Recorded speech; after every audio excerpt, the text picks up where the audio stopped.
Kenapa bibitnya muda? Muda itu akan lebih baik. Karena apa?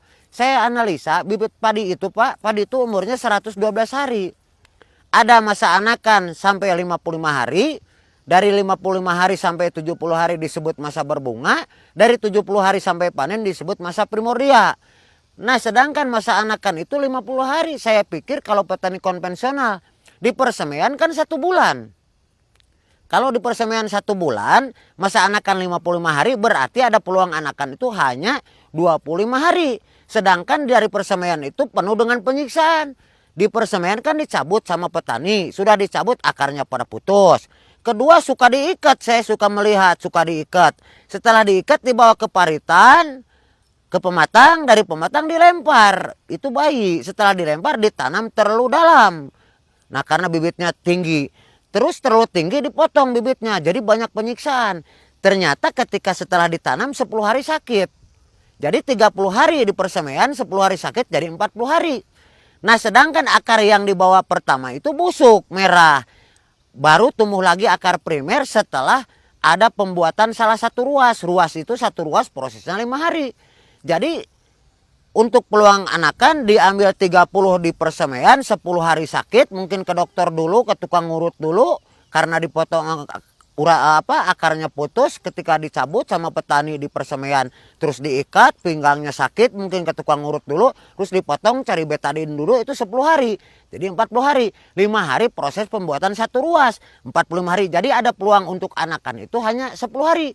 Ketika sudah umur 50 hari kalau saya tengok ke sawah ditanya, "Hei padi, kenapa kamu sudah 55 hari tapi belum anakan? Ditanam 20 malah tinggal 12, hilang 8. Kenapa nggak beranak?"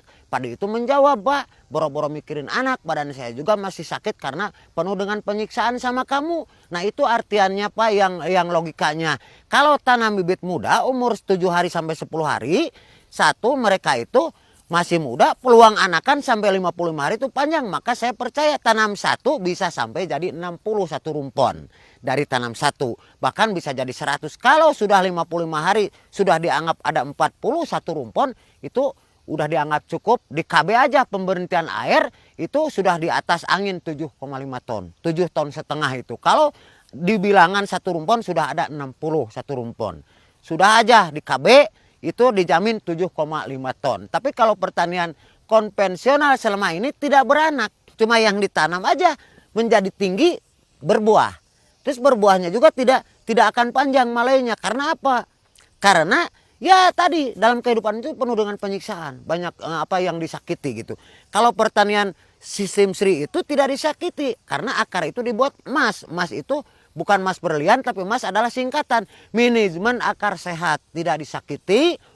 Persemaiannya juga medianya diayak, terus dilapisi plastik bawahnya supaya akar tidak tembus ke bumi atau ke tanah. Kalau petani konvensional akarnya di kebun tidak dilapisi plastik, ketika dicabut itu akarnya pasti putus. Jadi penuh dengan penyiksaan. Itulah bukti di lapangan, padahal mereka juga banyak yang paham tetapi mungkin belum mampu merubah, belum mampu semuanya. Tapi mudah-mudahan nanti semuanya akan paham, maka harus diberi dulu pengertian secara ilmiah.